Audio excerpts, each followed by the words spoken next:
sometimes it's not the light that awakens us first. It's the shadow. It's the moment we feel most lost that becomes the turning point. Not because we're broken, but because something deeper is ready to emerge. The path of awakening doesn't begin in comfort. It begins when you finally stop running from yourself. I'm Justin Gates. I'm joined today by my co-host, Michael Perry. Hey, guys. And you're listening to the new Ashla Podcast. So,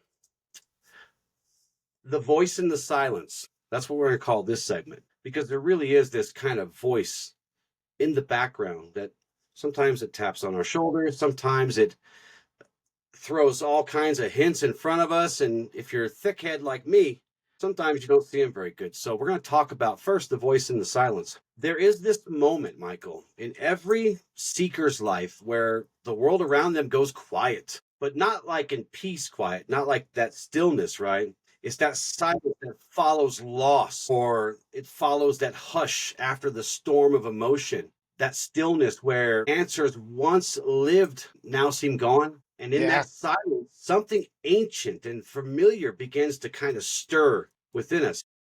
Yeah, uncomfortable, but yes, very much. It is very uncomfortable. It's not something outside of us. It's within. Yeah, kind of like what you're describing. One thing I think about is how it's like it's tapping on your shoulder. You will have these moments of clarity that come to you while you're messing around and finding out. And it's like, hey, you should really think about this. You should evaluate this. And the moment you're talking about, it's where life grabs you by the shirt and looks you in the eyes like you can't run from this anymore. Yeah. I'm done chasing you and you're done running, right? So this is kind of that voice of the force, the voice of the light. And it's that voice that we spend years ignoring, or months or days, but we spend ignoring it. Go away. I don't trust you. I don't believe you. You're scaring me, whatever the case may be.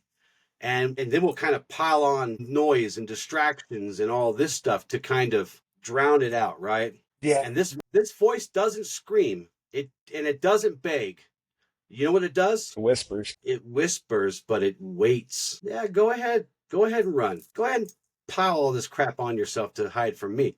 I'm more patient than you. I will wait, right? I tell you what I think about before I had my dark night. Because I think it's in that dark night is where people either get bitter or they get better. Mm-hmm. And it's like there were so many moments of humbling where life was at a pretty low point, and it's like, hey, you need to make some changes. And it's like you said, it's like, oh, I'm just going to pile on these distractions. I'm going to look over here. I don't want to deal with this. I hear what you're saying, but I can't handle that. Right. Nobody has time for that, right? I hear you. I know you're dragging me towards something better for me, but I like this right now. I feel more comfortable, sheltering away from you. I think for me, one of the biggest reasons I was stuck for so long is I had such a fragile ego I had built, such a fragile sense of self-worth, and the masks I wore, it was such a fragile balance that I was so afraid of anything just toppling it down, which is what inevitably happened. Everything came crashing to the ground, and I had to start. That's when I realized it's like I can't live off of validation and love of others. I got to give myself that. And man, that's humbling work. That's humbling work. Yeah, it is. But when you look back, you go, I barely recognize myself. We were talking about this earlier before the show. Yeah. So in the way of Ashla, we teach that silence is not emptiness. It's not a void. It's a sacred place. Think of it like the womb of wisdom. This is where wisdom is born and it grows and it, so. Well, it's that caterpillar, right?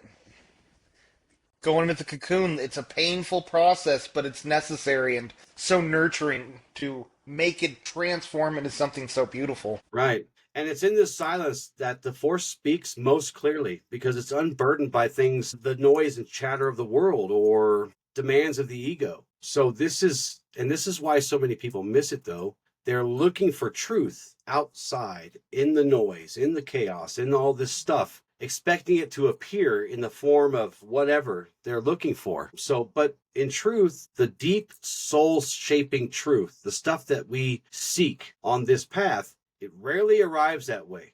I won't say it doesn't always, but it rarely does, right? It comes quietly. It comes gently. It comes when we're finally willing to sit down and listen. And unfortunately, the topic we're talking about today is when we are at a breaking point is when we hear it most clearly because we kind of just, what else do, right? And so this voice that voice in the silence. It's not an external guide shouting from the heavens, right? It's No. that part of us that we forget who we are. We forget what we're about. We forget from where we came, where we're going.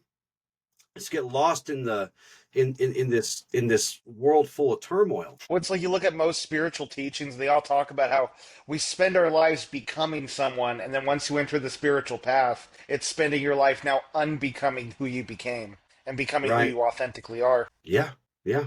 And there's a reason that's a very foundational teaching that kind of shares across the board, right? Because it's important. It's really, really important. So again, the silence is not a void. Think of it more as an invitation to growing. You know, it's one of the things we've brought up on here before, but it's like I think of every hardship I've ever gone through, and luckily I learned at a young age that hard times are some of the best areas to grow and become more. And so Hmm. even in my darkest moments over the last couple of years, I was always able to look at it in a humble perspective of I am thankful for this because this will make me a better person. This will help me grow and become more. And as much as it didn't necessarily make it easier, it did give Right. me a silver lining and the insight to approach it with a mind of gratitude and a mind of acceptance. And it shows.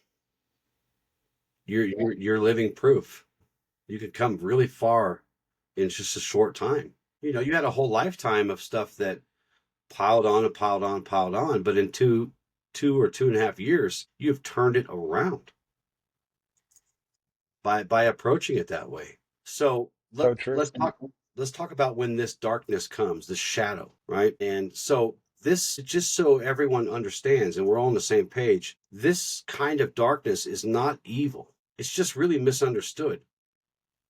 When you when you say that's probably the best way to Yeah, I put mean, it. we all fear suffering. It's Hmm. human nature to fear suffering, and sadly, in this darkness, suffering is usually a core ingredient within it. Yeah. But suffering is not good or bad. Suffering is just that. It is suffering. It was the first noble truth of the Buddha that life is suffering. Mm-hmm. But that is not a bad thing, but it is something we must accept. Yeah, we can choose. We must choose, in fact, actually. So this darkness, the kind of darkness we're talking about, it tends to arrive when our illusions are starting to give way under the weight. They start to crack. And this could be, form of loss, any kind of loss that causes us deep sorrow, that causes us to begin a grief process. Betrayal or heartbreak, illness. For me, it's when I really busted my leg up, as we've talked about before, or just simply your illusionary life is starting to collapse because you're no longer aligned with truth. You may have started there, but as you build upon these illusions, then it just the weight becomes unbearable and it comes crashing down. And this is the kind of darkness that we're talking about.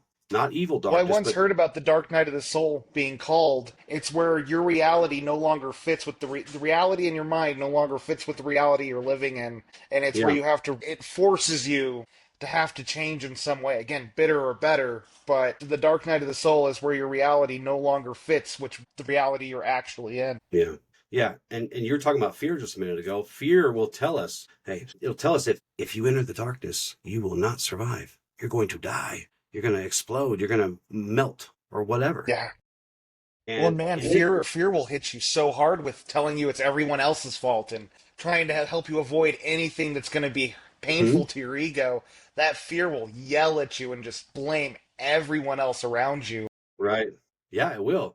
And avoidance is whispering in this here, and it says, hey man, it's safer if we numb ourselves or distract ourselves or just pretend you're fine. But the way of Ashla teaches us something different. The force, the universe, God, whatever, does not abandon us. It waits for us to stop abandoning ourselves. So when this darkness hits and we start to feel that despair, it may seem like we're all alone. But in truth, we're never alone, ever. We are interconnected with not only every living being, but every atom of the universe we are interconnected with at some level. And that life itself is still moving, not just around us, but where else? Through us. Yeah. Within us and through us and around us. So it never left. It never went anywhere. We just stopped listening. We just distracted ourselves, or as you said, avoided it Yeah. like the plague. Well, one thing I got to throw out there is like I was talking about before, how I avoided whenever that voice would be whispered in my ear, man, fear would come in. and be like, hey, like if you start to look at this about yourself, you're gonna crumble and die. And it would just Yeah. be, I got to avoid. It would do everything I could to avoid looking at that very thing that my intuition was whispering, hey, this isn't okay. This isn't in your best interest. And when you get into these dark nights of the soul, when you hit this point where you're in the void and that darkness is all around you, the beauty in this place is, yes, your fear is louder than ever, but you Hmm. also can hear your intuition more. And fear yells, intuition is calm and peaceful, and you start to be able to discern these two voices, your spirit next to your ego. You start to learn the difference between your thoughts and yourself, because these two are not the same thing. Right. And because look, this type of darkness that we're talking about, the shadow, it doesn't come to destroy us. It comes to strip away these illusions. It's a truth bringer at this point. And it comes to remove what is false, anything that's not true, so that the real can emerge in you. This alignment with truth, with light, right? So, and every moment of isolation that we find ourselves in is yet again another invitation to embrace this. And every tragedy becomes a portal if we allow it, a way for us to see with clarity. Well, again, like I brought up earlier, I realized that at a young age, every time I went through a major period of suffering was also the brink of the greatest abundance I had ever known. And it's always been just this. Right. And like I'm finally coming out of the end of my darkness that I was in for years, and it's like I'm watching my life reap the benefits of all the growth that I allowed myself to cultivate these last couple years. Yeah. And it's insane I'm so grateful to have be able to witness this. and be such a big part of it. Well, thank you. But you did all the heavy lifting. I want you to know that. Yeah. You gave me some pretty good blueprints though. I did. I tried to, and you followed them to a T. So before we go any further, I almost forgot. But you guys congratulate our man Michael here. He got married this past weekend. And what a beautiful ceremony it was. Beautiful ceremony. And so everyone around him, and he said to me earlier how much he realized how loved he actually was. And but there was all these people around that also expressed how much growth he has had. And it was such a beautiful thing to hear and witness and to be able to affirm that. So and because this darkness is coming on us and it's starting to crack these illusions, you might kind of think to yourself, oh my God, I've failed. It doesn't mean you failed. It means you're being asked to be something more. You're being lifted to a place where you can align more with not only reality, but truth, right? Yeah. One of my great favorite analogies about this is it's kind of like all of a sudden you're being thrust into the furnace, and it's the Mm, universe, it's God, it's your spirit tempering you, heating that blade up so it can temper the edges and make that blade sharper. And hmm that furnace is hot. That furnace will burn you, but God, mm, it is a call to action. If you allow yourself to be forged in those fires, do not allow your steel to become brittle and right, just accept reality, accept yourself. Quit avoiding and blaming. Just take accountability for your life and your situation. right. Oh my God, the growth. And yeah, and it will hurt, but it won't kill you. It will not kill you. It'll hurt, but it's worth it. So let's talk about the role of memory and this shadow and this darkness. In our teachings, we're reminded that what we bury does not disappear. It doesn't go away. You can bury it as much as you want to. It's going to resurface at the most inopportune times, almost every time. It doesn't work off your schedule, but it works its way back up to the surface, no matter how deep you bury it. Again, it's patient. It waits for you. It sits there, doesn't go anywhere. It waits. And the shadow isn't something to think of like just as like a home of all our pain and brokenness, right? I like to think of it as our vault of potential. Yeah.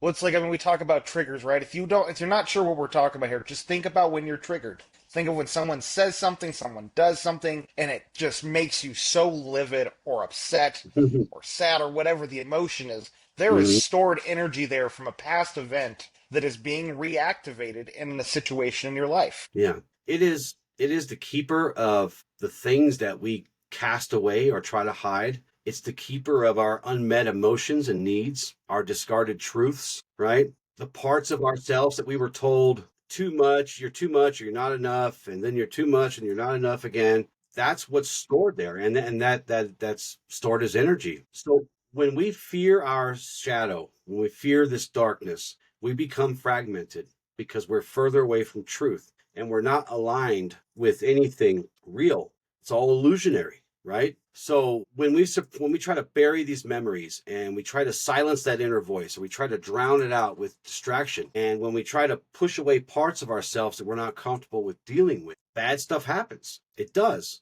It just causes more suffering than you actually needed to endure. But in our way, the way of Ashla, we teach, again, say this a lot, right, Michael? Integration. We don't deny, we integrate, we align. We try to align with the truth and with the universe. Look, the force, the universe, God itself does not divide us into light and dark. It only seeks to unify and align us with it. We're the ones that divide ourselves into these different fragmented parts. It's one of the reasons we're so attracted to the most toxic people, is because our spirit is calling for us to heal these parts, and they know these messed up relationships are going to put in front of us the same obstacles we couldn't overcome in the past. These stored memories that have not been witnessed properly. I mean, when we talk about shadow work, when we go back and we have these triggers, these events in our lives that we try to dissociate from, we can go into these events, and when we're able to sit in that shadow, to look at these traumas that we've been through and release that energetic charge we have stored in our bodies, we're able to start cultivating a new story around what happened to us. Yeah. Because that's what this journey is. It goes from life happened to us, then to life happened for us. Right. And right. Once we do that, we discharge that energy, the triggers go away. So memory then is not a prison. It's a portal. Yeah. It's a wormhole to truth. It's just, it's like this thing opens up and you can kind of see, you're like, wow, that's really different. I wonder if I can get there. Yes, of course you can. Of course you can. Don't let your memories imprison you. In fact, when you view these memories, these fragmented parts, all these other things, when you view them with clarity and your eyes awakened, these memories no longer bind us, they no longer hold on to us. They reveal to us patterns, triggers, these things that we can now identify and call out and start to break these, and we start to be able to mend these wounds and start to reclaim these truths again, right, by aligning. So what was once a source of shame, as an example, really starts to become and transform into a roadmap to becoming stronger and more powerful within your energy. Yeah. I mean, it's like a lot of these triggers why people are so insecure nowadays is a lot of these traumatic events that we dissociated from happened in our childhood where we were powerless, where we didn't have the skills to handle certain conflicts or issues with our family, where we weren't equipped for these things, and we did the best we could at that age, but at that Yeah. age, we're really not supposed to be equipped for. And Right. so when we are able to revisit as adults and look at these events from our childhood, we can start to give ourselves the tools to be the protectors of those children in that time frame, so that when those situations re-arise, those triggers, those events, we can have the skills necessary to approach it with grace and humility. And again, it's a lot like a lot of the things we talk about on here. It's practice. Just because you're aware of why you are bad with conflict and now you know you have to stand up for yourself doesn't mean it's going to be easy now that you know that. But at least with that awareness, you can approach the conflict. You can start building those muscles, and it'll get better each time to the point where you're no longer triggered by it, and you can approach things with compassion and with confidence. Right. And it changes everything in ways that I can barely describe. So, these deepest memories, these deepest wounds, these things that you've run from, shift your awareness and stop calling them, bad, and start thinking more about, like, these are clues to what I'm being called for. And these shadows and this darkness that you once feared, probably almost every time, I would say, hold the key to the light that you are destined to bring into the world. Awareness, discernment, and truth. That all leads to truth. So here's an axiom that kind of illustrates this. Agonizing over a situation to resolution provides limited gain and comfort. The price you pay long-term for not letting go can be great. And it is great. I almost say can be great, but I think it does cause a lot of extra suffering that we don't have to go through. But again, letting go is not forgetting. It's learning to look with awakened eyes, with clarity and discernment, but also grace and compassion. It's saying, this happened, but I still choose to walk the path of light. When there's even a level of detachment we must have with these events when we start to evaluate them. I mean, Mm-hmm. we get so attached to the horrificness of it, the injustice of it all, and it's through that attachment do we get lost in these events. That's where the emotional charge is held the strongest. But if we Yeah, can look at it through a lens of detachment and compassion, I know I use that term a lot, but self-compassion is so important because yeah, everything we've gone through, we did the best we could with the tools we have, even if we judged ourselves harshly after. I know for me, there were many situations I went through that it's like afterwards, I'm like, I should have done this, this, this, and that. mhm, And it's like, yeah, that hindsight's great. But would you have really, you were put through that situation 100 times? How many times would you have actually done that? right. It's that compassion to know you did what you could with the tools you had. Yeah. So let's move on to a teaching that you led us through a while back on a radical responsibility, and how that comes back and joins with this awakening we're talking about. So there comes a moment on every path where waiting around and hiding and whatever is no longer an option, where you can't just sit around and hope for healing, but you must now choose to be healed. This moment is that threshold between sleep, staying asleep, blue pill, red pills type stuff, right? You must now choose to stay asleep or to awaken, choosing between victimhood and empowerment. So, radical responsibility. How do you see this speaking to this topic that we're doing today? So I think in general, this is one of the lessons I luckily learned fairly early on. Too much almost so, but it's so important to, when we go through things, no matter how much, again, that injustice I talked about earlier, because a lot of what we go through wasn't fair, wasn't right, wasn't okay, Mm-hmm. what has been done to us. Right. But we must acknowledge the part we play in our own suffering. It's one of my favorite lines because through the acceptance that even if we weren't the ones who caused the suffering, that we allowed ourselves to be in those situations, or Mm-hmm. that this is the situations we have gone through, and we handled it how we did, the more we Mm-hmm. can be accountable to the part we play in everything we have gone through, relationships, jobs, family dynamics. And it's not blaming yourself, it's not judging yourself. It is just acknowledging that I have to be responsible for my own suffering. I have to be responsible for how I have shown up in life. Mm-hmm. And through that acceptance, through that accountability, can you take charge and ownership for your destiny? Yeah. Yeah.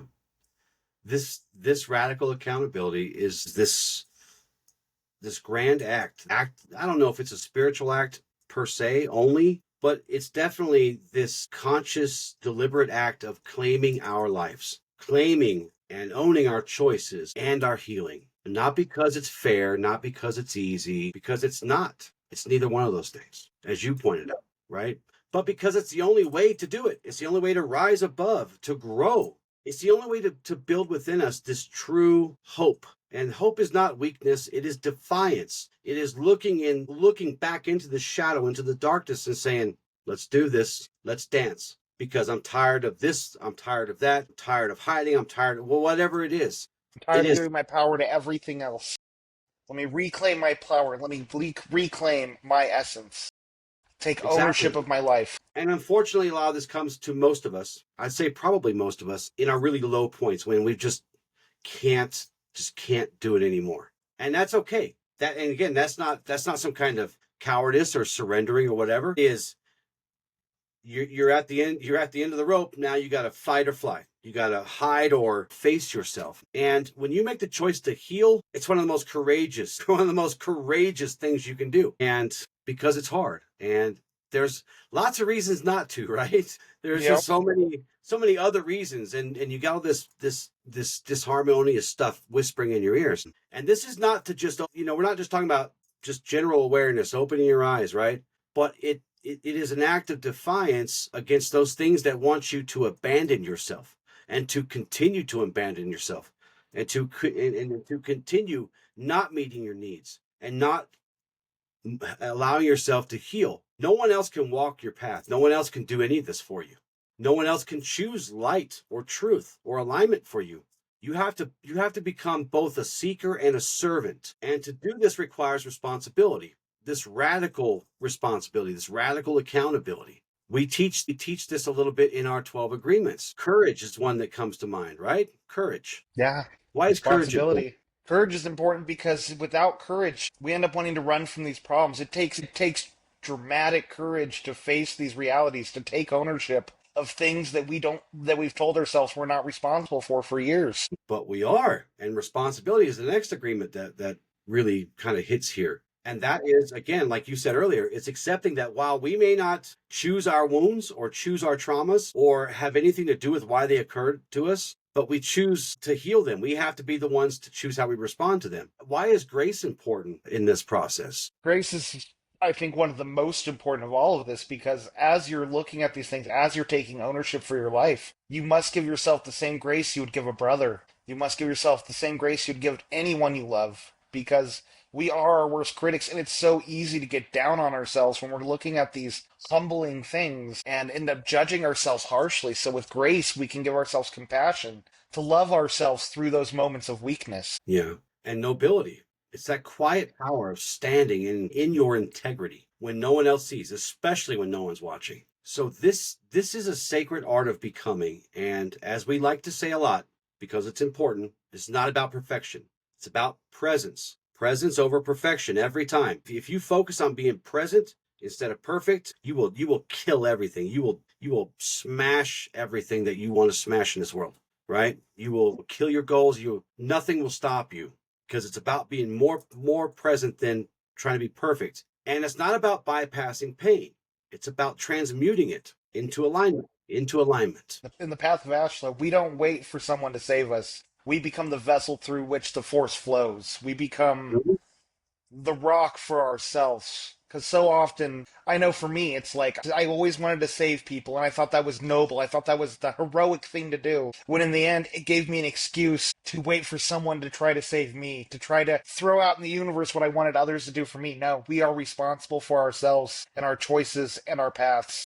Yes, yes. I will not wait for someone else to save me. When I fall, I will rise again and again and again until I become the kind of person who brings light into this world. That is the path of the Luminari. That is the path of Ashla. So I want everyone out there to affirm what Michael said. In the path of Ashla, we do not wait for someone to save us. We become the vessel through which truth, the light, the universe, force, God, whoever flows from. Okay, so you were talking about a forge earlier. Let's talk about the fire that's within us. Yeah? What do you think of that when I say that to you? The fire within you. What is that? Man, I tell you what, I've always felt the fire, but it's something I was always afraid to touch. But I think that's also because of like fearing anger. Mhm, But that forge, when you're in that heat and that spiritual energy is happening, and you know what I'm talking about, those triggers, mhm.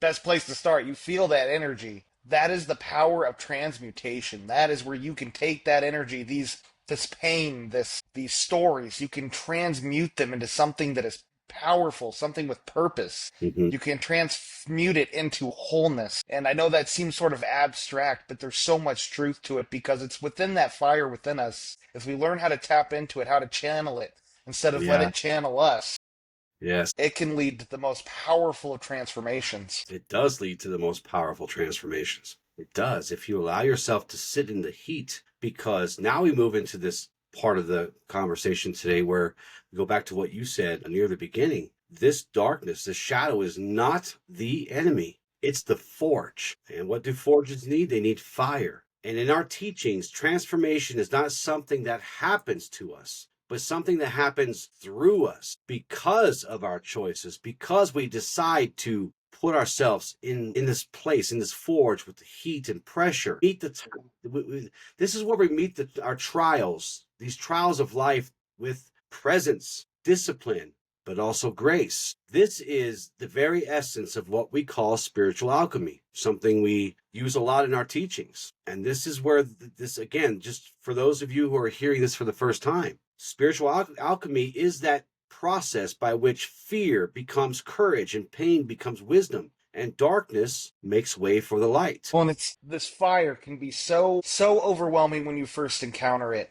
But the more you can embrace, the more you can sit in that discomfort, the more you will learn how to harness it. There's this amazing book series called The Wheel of Time, and it's a book series I recommend for anyone to read if you're a good book reader, because there is like 14 different books. Mm, But they talk about how men and women, how there's different types of magic they can wield. But the men aren't allowed to use magic because it can corrupt them. that's And interesting. this, yeah, no, it's such a cool concept. because the way they describe it, the way it fills them and empowers them, can drive them into madness, can Mm, make them completely destructive. And so men are not allowed to use magic in this world right. because of this corruption within it. And it makes me think, and I'm not saying this is just men, because men and women all have this energy where, Mm-hmm. again, you get bitter or you get better. And if you can take Mm-hmm. this pain, I remember I was in a class with this man named Gunther Reese, and he was one of the wisest men I had ever met. And he talked about how addiction stems from not being able to handle emotions. And when Mm, you're in this fire, your emotions are rising. That distraction is because you're running from your emotions. But if you yeah. can learn to sit in that fire, to embrace it, to look into it and look into yourself and what's causing it, it Mm, is the most transformative energy. It is the fire in which the phoenix is raised through. yeah. Yeah. Yeah. And in the way of Ashla, we understand that the fire that you need to kind of ignite this process of alchemy has always been inside you. But it is often the pressure and the struggle and the collapse that awaken it, that forces us to choose. So just as metal is shaped by flame and heat and pressure and pounding of the smith's hammer, stone is carved by pressure too. And so too is the soul refined by our hardships, our necessary sufferings. But when we meet the dark, this darkness, this shadow, with humility, like you talked about earlier, and courage, it reveals the light within us. It reveals the truth. It reveals the place where we must align to, so that we can be in line with this flow. And it reveals our authentic selves, which is the Yes. thing that we truly are actually running from. Our Mm-hmm. authentic feelings, our authentic needs, and our authentic personalities. It is that energy is hiding. Within that energy is what is beyond the masks we wear that we are identified with. Yeah. Yeah. And we teach that we do not run or fear the shadow. We seek to watch it and learn from it. Let it be a teacher.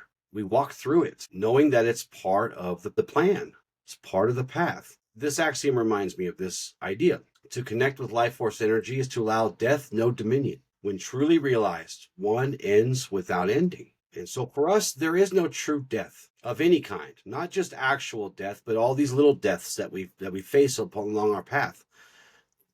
All endings become new beginnings, right? For us. So there is no final defeat for us, because we can always rise again and again and again and again. And we do this through the process of alchemy when we're growing through these problems and these despairs and these heartbreaks and even the things that we see as failures. These are not detours. They are a planned crucible that we must go through. But what emerges from that crucible is stronger, purer, more luminous, and as you said, more authentic. 100%. And I know some of this sounds very poetic, and we're like romanticizing suffering. We are not. We are trying to reclaim our power so that we can continue to transform and continue to grow. Well, I mean, we're talking about the furnace here. Yeah, maybe not physically that hot, but I promise you, your soul's going to feel like it's burning alive while you're going through this. It's very uncomfortable.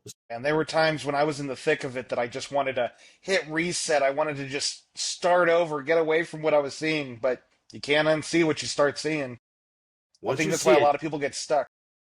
you can't see what you've seen, and what you know. Once you know better, you must do better, because you can't go back. Once you've awakened to these truths, you can't go back. So let's talk about how this all connects to the force. This voice in the silence, this is the living force speaking to us, the actual rhythm and flow of the universe, of God calling to us, informing us that this is the path to truth. And when this voice calls, when this whisper rises inside you and says, but wait, there's more, that is the living force. And it doesn't scream, it doesn't shove you or push you or bargain with you, right? Yeah. It waits again, like the super patient. It waits for you. It pulses. It kind of moves and flows beneath all the noise and all the chaos. And when you learn to quiet the distractions and step into that stillness and surrender the need to, what do I always say, fix, force, or control, you Yeah. start to hear it again. It's always been there. We just forgot. We teach that we do not seek to control all things. We seek to learn and to grow with all things. Well, and I think when it comes down to it, I mean, so much of our suffering comes from things outside of us, whether relationships, life events, politics, whatever. So much of our suffering stems from stuff we have absolutely no power over. And it leaves us helpless because when you're put so much energy into something that is just outside of you, the true change happens within. I love it. There's this meme I've seen a couple times, and it's a guy and an Indian sitting down, and he's asking the shaman, what is wrong with the world? How can I fix the world? And the shaman's just like, there's your problem. What you need to fix is within. Right. That is how you fix the world. I always have believed this, that the true way, if we want to change the world, if we want to make the world a better place, it does not start with these movements. It starts within. To become examples, to become role models, to model the behavior and the virtues we want to see present in the world. Yeah. Yeah. It doesn't abandon us. It waits for us to stop abandoning ourselves. To reconnect, we must return to stillness and to humility and to the wisdom within. We all know better. We just got to remember. And it's never far away from us. It's here. It's always here. It's always right in front of us. Beneath those wounds and beneath the fear and beneath the layer and layer and layer that we build to kind of protect ourselves from these monsters that we have created around us. When we surrender to this understanding, to this truth, and to truth, not to chaos, but to truth and presence, you start to feel it again in your breath, in your intuition, in the quiet moments, in the silence, those moments of clarity. We're not asking people to find the force or God or the universe or our higher selves or whatever it may be. It's an invitation to remember, and not just remember here, but to remember here, to listen again, to trust again. And when we do this, we not only return to that, but we return to ourselves. One of the greatest lectures you ever gave me was on disharmony and harmony and how much they exist to help one another grow. And it's like the forest, when it gets struck by lightning and burns to the ground, creates the nutrients for it to grow more lush than before. I mean, Mm-hmm. life is disharmony and harmony. It's being able to go through that disharmony to find greater harmony. And it doesn't mean you won't have disharmony again, but it'll just keep building and building upon each other. Right. And it's the ebb and flow of the universe, of the force. It's true power. Yeah. Yeah. So we talk a lot about the shadow and this darkness that isn't the evil type of darkness that we all typically kind of associate with darkness. But this is just, I wanted to kind of come at this from a different angle because we're always going to be talking about this shadow work. It is literally at the heart of our teachings because you start off as an apprentice and you start to be exposed to these different ideas and these different perspectives. That's the easy part. It's when you start to dig into the teachings, and there's right in the middle of your progression through the teachings is the shadow, because you're starting to become aware, to remember, and this will come upon you. So we really like to focus on this every so often and just remind, and especially for those of you who are just listening for the first time today, maybe. So do you have any final thoughts on today's topic before we move on to our practice? If you're in the middle of this hardship, just know it'll get better. The more you can learn to sit in that discomfort, the more you will learn to handle discomfort. One of the things me and my now wife practice throughout our relationship is we will do hard things together. And we've Mm, done everything from ice baths to climbing mountains. And they were never easy things, but the more you learn to do hard things, the more you learn to build those muscles, the easier it is to handle this type of discomfort, to go with the ebb and flow, to ride the wave instead of fight it. tolerate the lesser things is wise and kind, because it helps us build those muscles and that toughness to really take on the big things that can shift our lives in one way or the other. So well said. So today's exercise is sitting in the shadow. Now, I will say this as a disclaimer. If you are under the care of a counselor, a therapist, a psychiatrist, or any combination thereof, please do not do this practice until you consult your helper to make sure that you can do this practice safely. And I always throw this out, Michael, with these kind of quasi meditations, because sometimes they can do harm to someone who's working through a coaching plan or a counseling plan. So with that being said, you're going to find a quiet space. You're going to light a single candle, if it's safe to do so where you're at. And I want you to close your eyes and take your calming breaths, at least 3 or 4 cycles of those, or just enough to get everything quieted down, all your body calm, and your focus in line with your body. I want you to ask yourself, what pain am I still avoiding? What memory still controls me? What light is buried within that? Now, do not judge. And I want you to watch with openness and awareness. Work to understand the messages that come and do so with an open and curious mind and heart. Okay? You're going to close out with some more calming breaths and journal. Once you're done, once you're kind of back to presence, write down what you've seen, write down what you felt. If answers came to you, write those down too. Do this as often as you need to. I do this all the time still because it's good to practice. So, anything to add to that exercise? One of my favorite things to do when I'm breathing, especially going through processing stuff, I love to do this for your ending breaths when you're breathing in the light. Breathe in the new you and breathe out the old you. Nice. Our journal prompt today. What has my shadow taught me? Where is my fire waiting to be rekindled? Our affirmations for today. I walk through the dark with the light of the force beside me. I am not broken. I am becoming. My pain is not my prison. It is my passage towards freedom. I carry the fire. I remember who I am. And I know that sometimes darkness reveals the light within. So my closing words for you today. This is the way of Ashla. We do not fear the dark. We face it. We identify it. We confront it. And from within, we rise with it, aligned as a part of ourself. Let yourself settle into this process. Let it echo into the places within you that are still healing, still searching, still remembering who you are. This journey is not about avoiding the storm. It's about becoming the stillness within it. And it's about reclaiming that fire that was never truly lost, only hidden beneath fear and pain and doubt. You are not broken. You are being called to awaken, to listen, to rise. So now let us honor the sacred quiet. Listen for that voice in the silence. And let us end in a moment of silence, not as an absence, but as an invitation to listen. And if this episode spoke to something inside of you, please share it. Share it with your friends. Share it across all your social media outlets that you have. Share it with people who you think might find some use out of it.